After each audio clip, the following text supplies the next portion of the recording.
आपल्या इथे या रोड ॲक्सिडेंटमध्ये एक प्रवृत्ती आहे की समजा जर कोणाचा अपघात झाला तर आपण म्हणतो अरे लफड़े में मत पड़ो, चलो निकल जाओ, पोलीस अपने को तकलीफ देगी.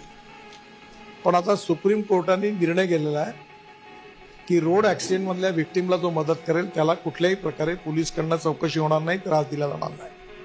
आणि आम्ही आता सरकारमध्ये असा निर्णय घेतलेला आहे की जर असा अपघात झाला आणि तुम्ही त्याला ताबडतोब दवाखान्यात घेऊन पोहोचवलं, ॲडमिट केलं, तर हे करणाऱ्या व्यक्तीला आम्ही राहावीर असं म्हणू आणि त्याला 25,000 रुपये अवॉर्ड देऊ, बक्षीस देऊ की त्याने एकाचे प्राण वाचवले. दुसरी गोष्ट अशी केलेली आहे की कुठलंही हॉस्पिटल असो, कुठलाही रस्ता असो, म्हणजे एनएचची आवश्यकता नाही आहे. समजा कॉर्पोरेशनचा रस्ता असेल, गल्ली असेल, कुठेही असेल, तर तुम्ही जर याला कुठल्याही डॉक्टरकडे ॲडमिट केलं तर आमची वेबसाईट आहे, त्याच्यावर 7 दिवसाची ट्रीटमेंट मॅक्झिमम 1.5 लाख रुपयापर्यंत भारत सरकारकडनं आपण त्याची व्यवस्था करू त्याच्या इन्शुरन्समधून, आणि त्यामुळे त्याचं प्राण वाचवण्याकरता मदत मिळेल.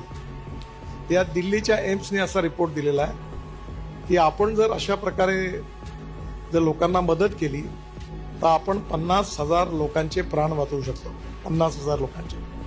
आणि यात सगळ्यात महत्त्वाची गोष्ट म्हणजे अशी की लढाईत देखील जेवढे लोक मृत्युमुखी पडले नाहीत, जेवढे कोविडमध्ये पडलेले नाही आहेत, त्याच्यापेक्षा कितीतरी पटीने जास्त 1,80,000 हे लोक मृत्युमुखी पडलेले आहेत ॲक्सिडेंटमध्ये. हातपाय तुटलेले आहेत ते वेगळी आहेत.